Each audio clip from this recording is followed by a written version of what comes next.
Hey guys, Claude Johnson here, and right about now I want to share some ideas for making your blues playing sound just a little bit more jazzy. So, stuff like this. Let's see.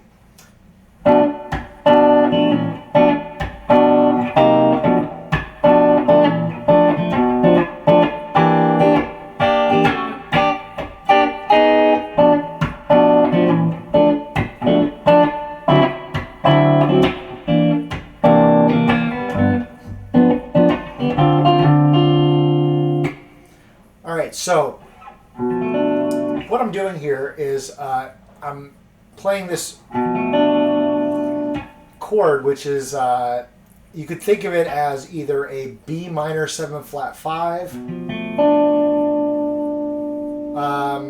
or like a substitute for the G7. So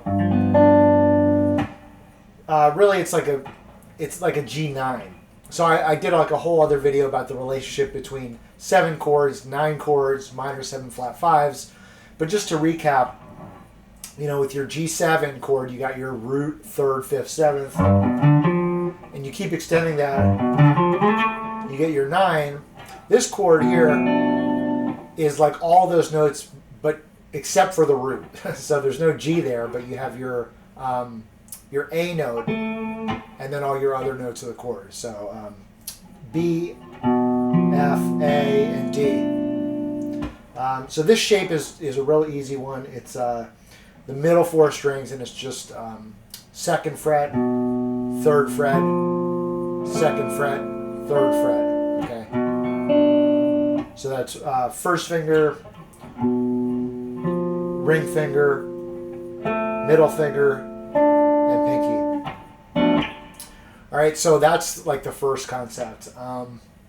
And then what I'm doing to make it sound even more jazzy is I'm just using these little half-step slides. You can either go like above or below. Hey, real quick, before we continue here, I just want to give a quick plug for my free course. It's called 7 Blues Guitar Secrets That Save You Years of Practice. You can get it at BluesGuitar.com/secrets, or just check the link in the video description. And I think it's got a lot of powerful insights and concepts that are going to help you out. They're going to help you with everything you're doing, including the stuff in this video. So once again, just check the link in the description. Thanks for your support, and now back to the video. So like sliding it down. So I start out like on this, go back and forth. Very easy, very intuitive. And you can go the other way. You can go up. You can combine both, down then up. Or the other way, up and in. So, a lot of possibilities for you to just kind of mess around with that.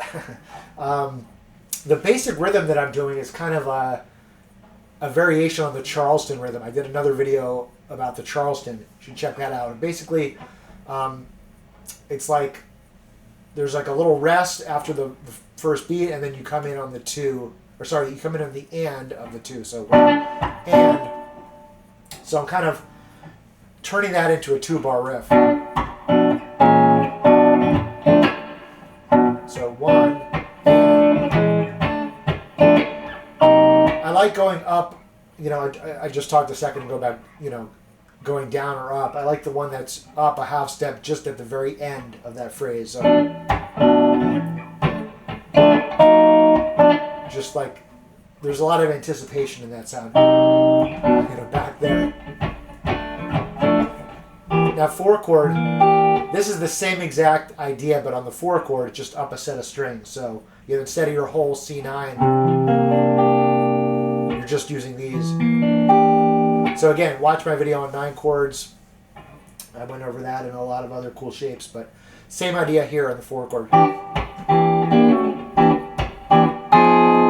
Again, using that half step, anticipation back to the 1. And then maybe on the turnaround, I'll play the 9 chords with the roots. Maybe throw in just a normal G7. Now the final chord, you can throw in an exotic chord like this one. This is your sharp 9 also known as the Hendrix chord, but basically it's just your D7 like root third seventh, and then with the minor third on top.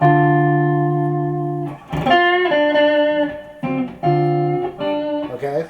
Another cool chord you can end on would be this one. It's the sharp 5. Okay, so that's just easy to grab. You're fretting these two. So that's 5th fret, 4th fret, 3rd fret, 3rd fret on the middle 4 strings. All right, so hopefully that gives you some ideas on how to make your playing sound jazzy. Maybe in another lesson we'll go over like how to add some lead lines to that. But basically you can just throw in your 9 note, your 9th degree, instead of just your normal. You can throw stuff like that. All right, so that's all for now, and we'll talk to you soon.